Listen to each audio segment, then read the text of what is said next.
Ladies and gentlemen, hey, hi, how you doing? Welcome back to the channel. Thank you so much for stopping by. Last year around this time, we got to experience the haunting of Verdansk for the very first time. And even now, a whole year later, it is still considered to be the single best event that we've ever had in Warzone history. And this week, the haunting returns to Warzone, and of course, it's also coming to Cold War as well. And it's bringing a ton of new content to each game, including some new crossovers, some map updates, and other content as well. And today we got the major haunting event reveals. So as we go over it all, if you enjoy the video at any point, let me know by dropping a like on it. It really does help the channel grow. And of course, if you're new here or if you haven't subscribed yet, I am always covering everything going on in COD. News, updates, loadouts, intel, it is all right here. So feel free to subscribe with your notifications turned on. That way you can always stay up to date. And also today is the final day of the current 30% off boost on my G Fuel code. So if you want to grab anything in time for Vanguard, or if you're just looking to restock, Code Immortal has you covered with that increased discount. All right, so we've got our official haunting reveal now live. First things first, we do have a brand new roadmap. The haunting returns. Call of Duty WARZONE and Cold War, the haunting featuring Scream goes live on October 19th. And then it's also sort of like partnered with the whole Scream movie, which comes out January 14th, which is pretty cool. They do like a whole crossover with the actual new movie. So first up, obviously, we've got the new Warzone mode, the Ghosts of Verdansk. We'll go into more detail on what exactly this is in just a little bit here, but we do have a brand new Warzone mode debuting with this. For multiplayer, we're actually getting Nuketown Halloween for 6v6. We're also getting Infected, Scream Deathmatch, and then Nuketown Halloween Prop Hunt for new modes, and scare packages as well, which I guess are an alternative to regular care packages. Maybe they have jump scares, maybe they don't. I'm not too sure. Hopefully we'll get some more details on that in the actual blog. For weapons, operators, more. I know the face cam's covering it, so we'll go ahead and we'll hide that real quick. But as we can see, new bundles. We have Scream coming, obviously Ghostface. We have Donnie Darko coming as well. We've got the Ghost of War, the Necro Queen, because we actually already have the King bundle, which has been available for a while. It's got the one, I think, Krieg blueprint. Then we also have the Disciple of Mayhem, which has been available to earn for a little while now, just through like a whole operator glitch with Weaver on the main menu. For new weapons, we have the Lapa as an event reward. This is the new SMG. Then also the Hammer and Sickle, which is coming after the entire event actually closes. Then we have the new event rewards as well. Bring the face cam back, and then obviously at the bottom we've got some new stuff for zombies, Hallows Eve Outbreak, and the Halloween updates as well. So a little bit of everything for all modes. Of course, there's a lot more to it than just the roadmap though. Now, we also have the whole blog post, which details everything even more and shows off even more about what's going on with this. Obviously, we have the trailer. Shout out to the homie Chris, or Swag. I've known him for so long, and it's so awesome to see him on like an official Call of Duty trailer like this. So happy for the man.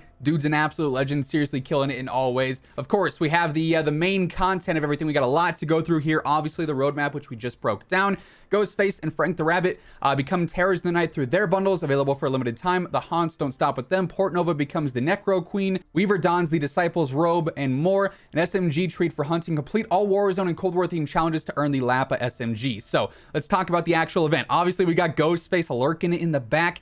It looks like he's in the gulag there, like that with the little candle. That actually looks really sick. So the limited time Scream Operator bundle, you'll be able to play as Ghostface, and it's actually got voice lines from the OG Ghostface as well. So it's like customized for that, which I think is super cool. Donnie Darko, obviously, as the bundle there. You can see the skin in game on Nuketown, on the Halloween version of Nuketown as well. We've got the Necro Queen bundle here, which comes like with a pretty cool AK blueprint, it looks like. Then we also have the Disciple of Mayhem, which, as mentioned, has already been out for a little bit thanks to a menu glitch.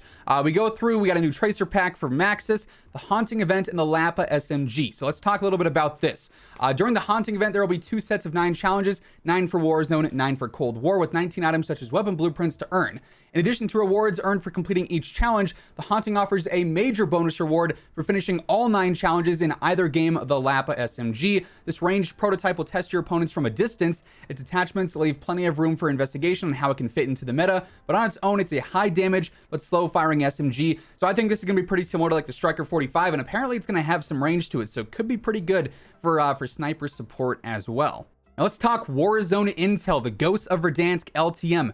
Become or defeat the Ghosts of Verdansk. This limited time mode has you fighting threats both of human and unhuman, so I think it's basically Zombies Royale, but instead of zombies, you're ghosts instead. A testable skill and bravery. Exclusive to this mode, manage your fear level by playing well and staying in sacred ground lest your operator succumb to the darkness. So Ghosts of Verdansk. If you recall the previous haunting event, then welcome back to the horrors of Verdansk at night. If not, no worries. The Ghosts of Verdansk is not for the faint of heart, but for those who want to set aside traditional competition for a true test of resolve amid fear. This LTM, available only during the haunting, is a thrilling battle royale experience. A familiar voice will also guide you through you and your squad through this mode, but he may not be the most helpful or friendly face behind the radio or phone, so you're gonna have like ghost face audio and scream audio through that.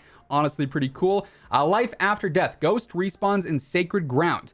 In this mode, death won't send you to the gulag. Instead, operators become ghosts, so just like the zombies. Ghosts have no weapons, but they have some supernatural abilities. Super jump, just like in Zombies Royale. Teleport, another option movement, albeit a slower cooldown. Ghosts can teleport a short distance to help immediately close the gaps between them and living operators. They can even teleport right through them and appear behind them, so you can go through things. That's actually pretty cool.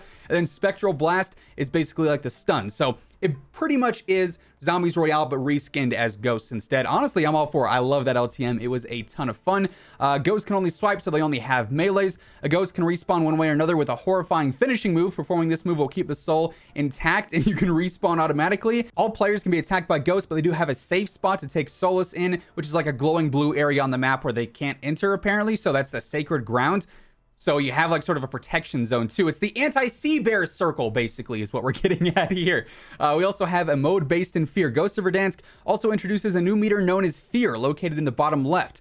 This meter ranges from 0 to 100 points, and every operator starts as a fearless warrior with 0 points. Should that meter reach 50%, your operator may start to experience hallucinations that can mess with your mind. Overcome them, and you'll hear a short piece of music and heavy breathing, followed by a drop in your fear level. If the meter reaches 100%, you're going to have to find out what that means. Fear naturally increases over time when the following events happen: when you're shot at, being hit by enemy equipment, or having kill streaks in the area. Camping. Yes, I love it. You can't sit in the corner and just hide and cower away. You actually have to move around. When you see dead bodies or ghosts, or when you have squad mates downed or eliminated, you get fear levels increased. That's super cool. Outside of experiencing a hallucination, fear also decreases when the following happens: when you eliminate a player or a ghost, when you revive somebody, when you complete a contract, or if you remain in sacred ground. It's honestly a really cool twist on Zombies Royale. I'm very excited to try that. I think this is going to be so fun. We also have Cold War intel. Halloween comes to Nuketown. Infected's coming to multiplayer. And Zombies Survive Hallows Eve Outbreak and more. The new map, Halloween Nuketown, pretty self-explanatory there. We know all about Infected. That's been a thing for a while. Prop Hunt Halloween is just prop hunt with Halloween-themed items. Scream Deathmatch is a mode where two operators become Ghostface with a single mission: find and eliminate all survivors. The survivors have no weapons, so it's best to find a cozy hiding place. So it's almost like hide and seek in a way. Honestly, sounds kind of cool. Zombies Eve Outbreak, or Hallows Eve Outbreak. Zombies fans just received a new round-based map with Forsaken, and now they can play the new Outbreak mode as a part of the haunting. In Hallows Eve Outbreak, you need to survive for 10 minutes and exfiltrate from a single region. Your squad even gets to choose between random different regions, and there is a world event that can give you a massive boost to your loadout. The trick is surviving. Every 2 minutes, the difficulty of the region increases, meaning that more zombies spawn, basically. The world event, it's the Orda. It's hulking monstrosity that can squad wipe with a single swipe. Good rhyme. This is why the haunting is, the challenge is called You'll Never Get Out Alive. So basically Outbreak, but with a slight twist there. In addition to Hallows Eve Outbreak, scare packages containing high value rewards will spawn in every 5 rounds, so that's pretty cool. Treyarch is also changing up the in-game music with some fun Halloween tunes. And then we get to After the Haunt. Hammer and Sickle melee weapon coming. Following the haunting, crush your enemies with a new melee. Vanguard is almost here. Its launch is less than a week after the haunting. Pre-order now, yada, yada, yada. Hammer and Sickle is just a basic melee, nothing too crazy there. Then obviously they rounded out with Vanguard here. So honestly, this looks like an insanely cool update. It starts tomorrow, I would assume, at 10 a.m. Pacific time. So we'll be covering that new stuff here on the channel. When the challenges go live, we'll go over the general overview of the haunting itself. Then we'll also be covering the new Lappa SMG and going over the best setup for that once it's out and once I have it unlocked and everything as well. So stick it here for all of that and everything else going on in COD every single day. But that's going to do it for this video. Thank you guys so much for tuning in. If you enjoyed, or if you're excited for the event, drop a like on it. Seriously, does help me out. And of course, if you're new here or if you haven't already subscribed, feel free to do so. But once again, thank you so much for tuning in. And until next time, take it easy. Have an awesome rest of your day. And I will catch you guys later. Peace out.